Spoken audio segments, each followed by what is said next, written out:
Oh, I got a 4 for 4. I was waiting on this topic just to rat, because whatever I think y'all about to say, I may agree with. Nigga said specifically to Melyssa Savannah, Mel, do you have anything you would like to say about this Tracee Ellis Ross story?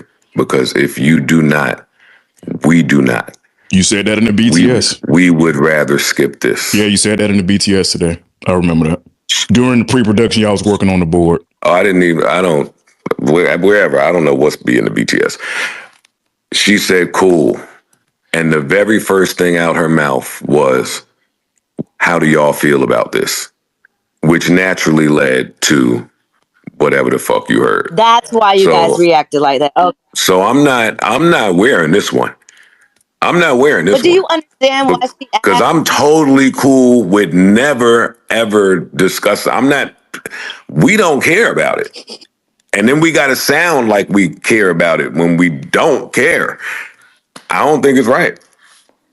Okay, so you would have rather her just say, no, let's not talk about it, because you wanted to more so speak to whatever she had to say and then move on. Yes, take the lead, let us respond to you, and let's get out of here. But let this be your time to do whatever you want to do with this. But if that's not what it's going to be, then this is not the podcast that's going to find the woman quote every week to harp on and unpack and make something out of. Like, that's not what we're here for. Yes, baby. Anybody else have anything on this topic? Oh, Melyssa, hey! Hey, Mel! Oh, big Mel, okay. Mel, you've come! I was scared that you would never come back to us again.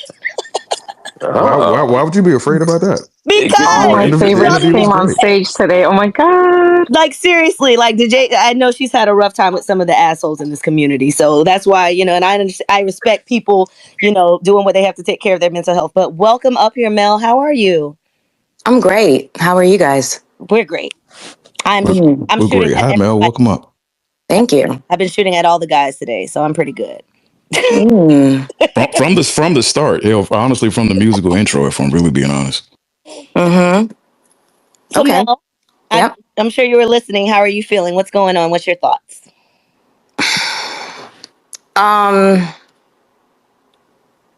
Joe's right in the beginning part. He did ask, do you have any thoughts on this Tracee Ellis Ross situation? And at the moment I didn't, because I hadn't seen the interview.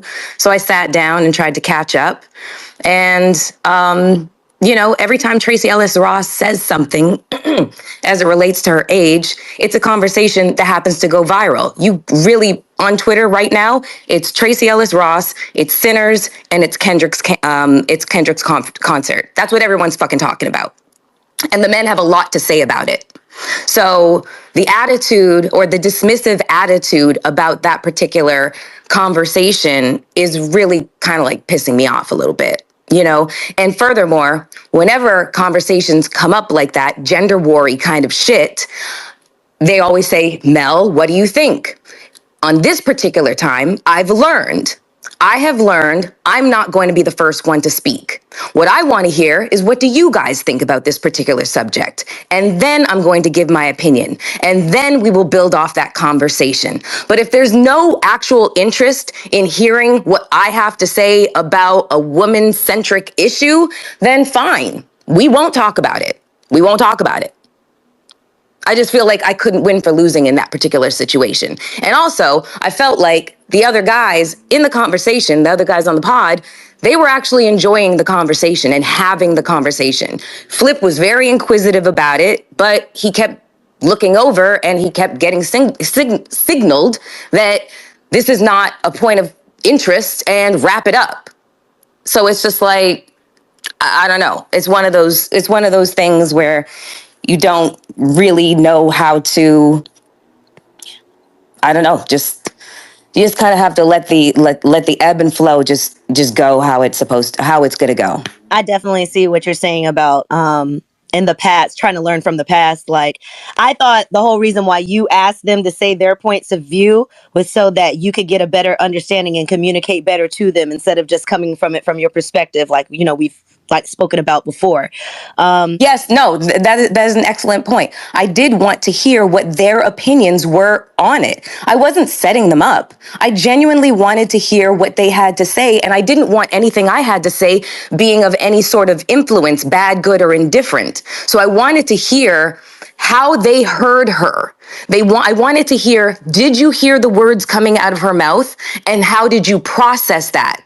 Because we can listen to somebody talk, and we're all going to have different takeaways. We're all going to hear different inflections. We're all going to hear emphasis on different angles or whatever the case is. We're going to hear different shit. And that's how discourse happens. That's how conversations happen, because you heard it one way and I heard it another. And I found it I was interested to find out how they heard a 52-year-old woman who is talking about a myriad of subjects related to her life. The grieving process of, life taking a different direction rather than husband and kids. Dating younger men, because men in her age category seemed to be a little bit more, it seemed to exhibit more toxic masculinity. She said a lot. So I wanted to hear what were the things that they heard that they took notice of. That was why I asked them to speak first. And also, I'm very used to being dogpiled on. Very, very used to it. So now I'm applying things that I've learned in the past to the way that I want to pod moving forward. Hey, I can't hate on that. I like that. It sounds like you're trying to figure your way through the pod, and that's something that anybody should do, whether they're being successful at it or, maybe having a hard time. So I mean, isn't that the point? Like, yeah. I feel like the point of even moving through life is to evolve. You know what I'm saying? So I'm trying to evolve in my abilities. I'm not dumb. I'm not blind. I'm not deaf. I see the onslaught and the avalanche of criticism I fucking receive. And I'm not trying to bend to what anybody else's expectations are of me. I'm trying to work around my expectations of myself. I'm trying to evolve as a person. I'm trying to be a better communicator, and I'm trying to be a better listener as well. And I'm trying not to be instantly triggered by shit as well. So you felt, so that's, No, go ahead. So you felt that regardless of what was discussed in pre-production, regardless of what the guys were going to say, you felt that you were basically ready for discourse in case they had, opposing opinions to the topic, basically. Yeah, I mean, I anticipated it. Because, the vast majority, like 99% of the commentary that I'm witnessing happening around this subject by way of men's commentary is, old, washed up, now you're full of regret, blah, blah, blah. And I'm like, that's amazing that is what you hear and how you process it. I don't look at it that way. But then again, people will say, well, you're exactly like her. So, why wouldn't you think of things that way? So instantly, like anything I have to say is instantly dismissed as far as I'm concerned. A lot of the criticism Melyssa Ford gets on the Joe Budden podcast stems from her communication style and the dynamic she brings to a show that was already well established before she joined. Some fans feel she talks in a way that comes off as overly academic or performative, like she's trying to assert intellectual dominance rather than just flow with the conversation. It can create a disconnect, especially for longtime listeners who were used to a more casual, barbershop-style banter. There's also the perception that she interrupts or over-explains topics, which can be frustrating when people just want to hear the crew chop it up naturally. And while she brings a unique perspective, especially as a woman in male-dominated spaces, some feel she hasn't quite found the right balance between contributing and coexisting with the other hosts. Of course, not all feedback is negative. There are listeners who appreciate her insight and the way she challenges the guys. But for the critics, it's mostly about vibe.